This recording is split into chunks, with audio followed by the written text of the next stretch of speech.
Hi everyone! Welcome back to my channel. Sa video natin ngayon ay pag-uusapan natin ang tungkol sa postpartum depression. Yes, postpartum depression is real and the struggle is real. Sa una sa lahat, ano ba ang postpartum depression? Ang postpartum depression ay isang uri ng depresyon na na-experience ng mga kababaihan pagkatapos manganak. Mag-CS ka man, mag-normal delivery ka man, pwede kang maka-experience ng postpartum depression. So, yung ibang tao na may postpartum depression or PPD ay kung minsan nahihiya tungkol sa kanilang mga sintomas. Kasi kung minsan naiisip nila na terrible parent ka or hindi ka mabuting magulang, ganun. Dahil meron kang depression, ganyan yung nararamdaman mo, ganyan yung nafe-feel mo. Pero ang postpartum depression ay very common yan. Very common, lalong-lalo na sa mga bagong panganak. Hindi lang ikaw ang nakaka-feel niyan at hindi ka masamang magulang. So, nakaka-experience ka ng ganitong mga feeling or mga pagbabago sa iyo. Ibig sabihin meron kang or baka meron kang postpartum depression. First, feeling sad, worthless, hopeless or guilty. So, ikaw ba ay nalulungkot? Feeling mo ba wala ng kabuluhan yung buhay mo? Parang wala ng pag-asa or nagigilty ka ba? Number 2, worrying excessively. Masyado ka bang nag-worry? Nag-aalala ka ba masyado? Number 3, loss of interest in hobbies or things you once enjoyed. Yung mga na-enjoyan mo noon, ngayon parang wala ka ng interest, ayaw mo na gawin yun. Ganyan ka ba? Number 4, changes in appetite or not eating. So, nagbabago-bago ba yung pagkain mo? Parang gustong-gusto mong kumain? Or parang ayaw mo nang kumain? So, dumagdag ba yung timbang mo? Or bumawas ba yung timbang mo? Next, loss of energy and motivation. Para ka bang walang gana? Parang wala ka ng motivation para gawin ang bagay pa. Next, trouble sleeping or wanting to sleep all the time. So, meron ka bang na-experience mo ba yung insomnia? Or kung minsan naman, na-overslept ka? Yung kung minsan, ayaw mo pang matulog. Kung minsan naman, nasosobrahan kang tulog. Next naman, crying for no reason. So, umiiyak ka ba nang walang dahilan? Difficulty thinking or focusing. So, hindi ka ba makafocus? Hindi ka ba makapag-isip ng maayos? Next, thoughts of suicide or wishing you were dead. So, naisip mo ba na mag-suicide? Magpakamatay? Nahangad mo ba na mamatay ka na lang? Next, lack of interest in your baby. Nawawalan ka ng gana tungkol sa baby mo. And last, thoughts of hurting your baby or feeling like you don't want your baby. Naisip mo ba na saktan yung baby mo? Or naisip mo ba na ayaw mo ng baby mo? Naisip mo ba yung ganon? So, kung meron ka nito, yung mga sintomas na nabanggit ko, ibig sabihin meron kang postpartum depression. Gaano ba tatagal yung postpartum depression? So, according to study, yung postpartum depression ay tumatagal ng 1 year. Pero kapag hindi pa rin naalis yung postpartum depression mo within 1 year, ibig sabihin kailangan mo na ng makausap yung inyong OB, yung inyong healthcare provider. May nabasa ako dito sa isang article galing sa clevelandclinic.org. So, yung postpartum depression daw, meron daw na 3 stages or parang siyang tatlong levels ng postpartum depression. So, una, yung postpartum blues or baby blues. Yung postpartum blues, it happens hours or 1 to 3 days, 1 to 4 days after nating manganak. Tapos, nawawala lang siya after 2 weeks. So, sa postpartum blues, ito yung mga mild lang yung symptoms. So, nandyan yung pag-iiyak, pagkawala ng ganang kumain, yung hindi makatulog, yung mga usual na nangyayari kapag bagong nanay o kaya bagong panganak pa lang, yung parang mixed emotions. Mixed emotion siya. Tapos, nawawala lang siya, sabi doon sa article, naglalas daw yon yung postpartum blues or baby blues for 10 days. O kaya 2 weeks, 14 days, 10 to 14 days yon naglalast. Tapos kapag naglast longer, halimbawa naging weeks, months, ibig sabihin postpartum depression na yan. Kung paulit-ulit yung atake sa inyo, postpartum depression na yan. So, sa postpartum depression naman, mas severe ito kaysa doon sa postpartum blues. So, yung postpartum depression, naglalas ito for several months or year, or kung minsan, even after a year. So, kung more than 1 year na ang iyong postpartum depression, kailangan na natin na magpa-check sa ating OB or sa ating healthcare provider para ma-manage nila yung ating depression. Level 3 naman ay yung postpartum psychosis. Yung postpartum psychosis, mas malala ito kaysa doon sa postpartum depression. Kasi dito sa postpartum psychosis, dito ka na nagkakaroon ng hallucination, paranoia, yung hallucinations, delusion, confusion, lahat na ng Sean nandyan na. Nakakaisip ka na ng suicide and harming the baby. So, yung mga nabanggit ko na yon, lahat ng yun, pag severe na talaga, ibig sabihin meron ka ng postpartum psychosis. So, meron akong i-share sa inyo. Ito yung postpartum story ko. May postpartum story talaga, no? So, after ko manganak, pinanganak ko si baby ng 7:24 ng umaga. Tapos sa gabi, meron akong roommate doon sa aking room na panayang exercise, ganon. Yung parang nag-exercise, ganyan. Kung ano, basta yung mga pag-exercise para mag-open yung cervix. Kasi ako, na emergency C-section ako, emergency CS. At wala yun sa aking plano. Kaya para akong na-shock ako kasi basta, emergency nga di ba? Kaya, no choice ka, kaya, Tapos, parang naisip ko, okay, siya, mabuti pa siya, kasi ganyan, magno-normal delivery siya, ganun. Tapos, after a while, tumawag yung kanyang mama. Tapos, ang nakakaano pa nun, kasi ang lakas-lakas ng boses, tapos ako nakahiga lang ako doon, parang nagpo-process pa sa isip ko yung mga pangyayari. Sabi pa nung sabi nung babae din sa aking room. Sabi niya, ay alam mo ba, itong katabi ko, siniis siya. Tapos ito, tingnan mo, tapos pinakita pa ako, nakahiga ako, parang ang pangit ko. Parang ganon. Tapos sinabi niya pa na, tapos alam mo ba, yung anak niya maiiwan dito kasi nandun sa Nico mga ilang days pa, ganun. Tapos parang naisip ko, ay, kawawa naman pala ako, ganun. Na-CS na nga ako. Tapos, chinismis pa yung anak ko.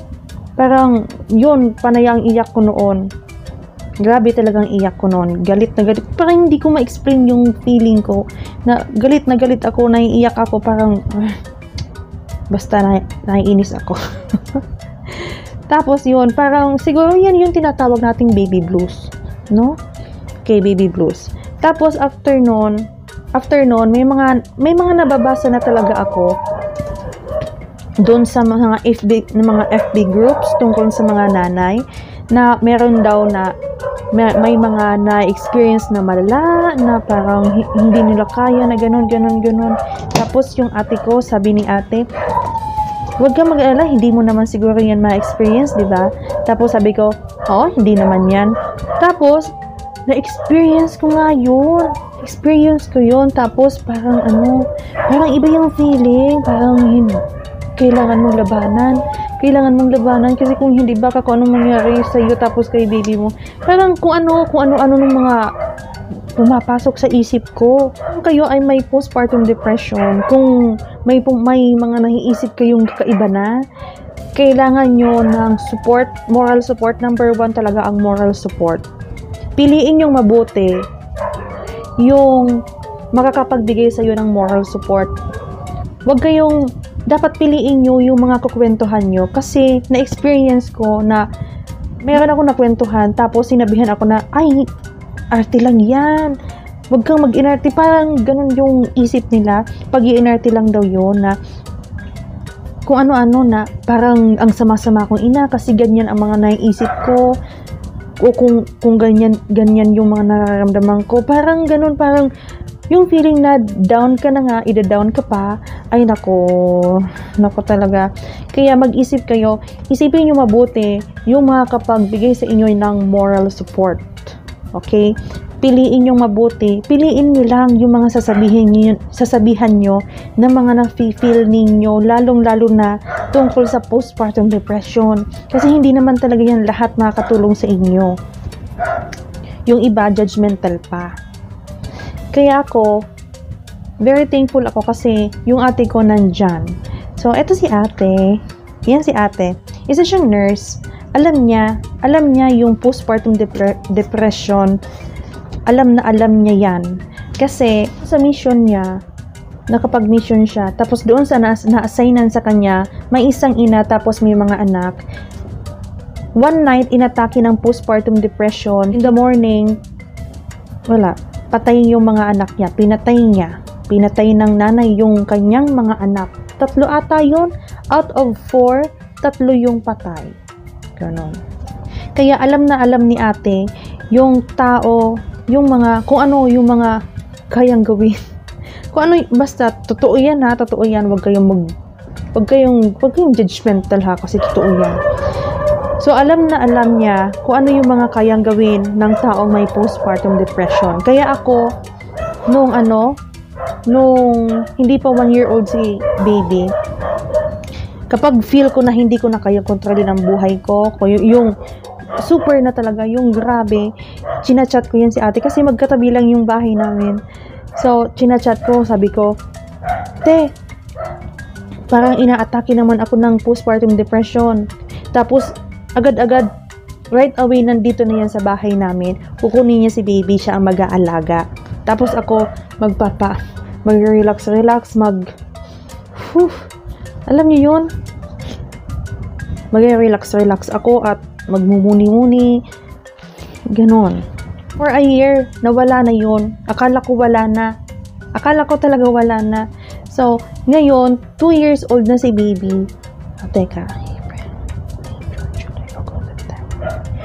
2.5 years old na si baby pero inaatake pa rin ako ng postpartum depression. Totoo yan. 2.5 years na si baby pero inaatake pa rin ako ng postpartum depression. Kapag may nag-trigger, kung minsan, okay na, para akala ko wala na eh. Nung 1-year-old na si baby, akala ko wala na eh.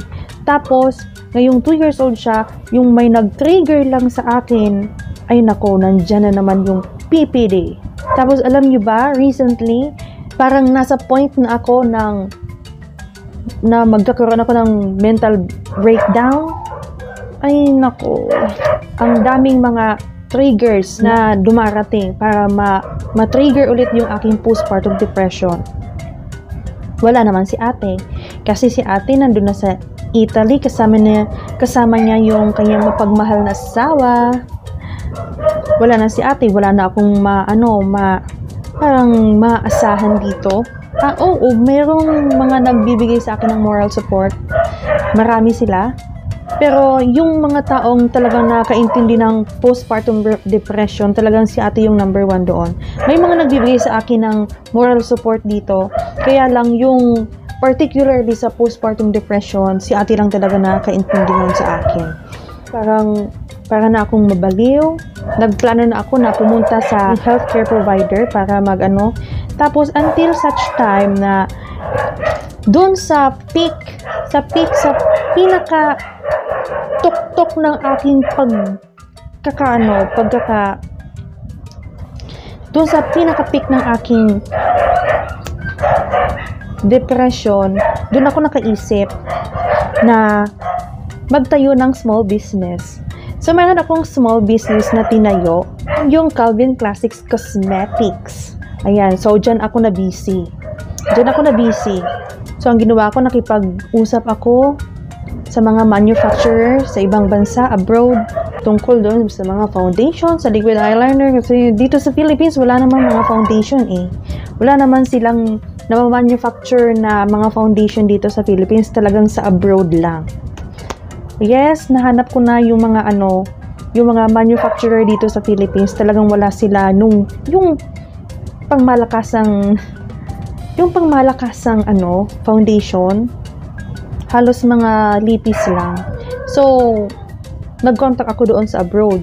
Tapos doon na busy yung aking isip. Doon na busy yung aking isip. Kasi, kinontak ko, nakipag-usap ako doon sa manufacturer doon sa manufacturer.